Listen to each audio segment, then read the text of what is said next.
Censo 2020 demonstra que na Aruba tem alrededor de 25.258 pessoas que estão 60-plussers. Essa aqui forma 23% da população de Aruba.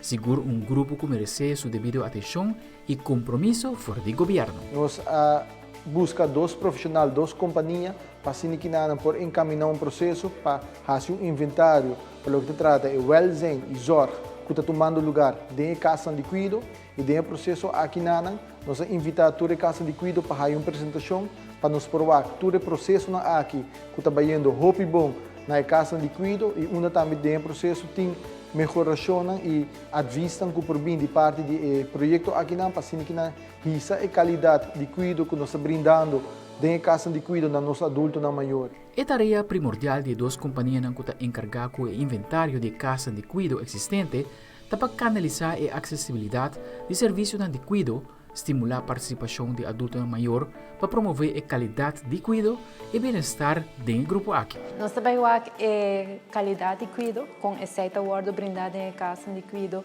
que nós temos que melhorar, que está trabalhando bom também. Nós temos que pôr ênfase também riba essa e dar crédito também para coisas que está trabalhando bom.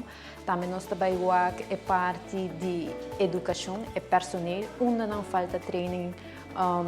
Que nível não tem e com que tipo de paciente não pode trabalhar. Nós estamos pondo ênfase riba a safety também de personal, com eficiente não está trabalhando com o cliente de cada casa de cuidado. Nós não estamos trabalhando um set de regras, mas mais tanto é também acreditar esse sistema que cada casa de cuidado eigenlijk lo tem mestre para brindar um bom cuidado na sua cliente.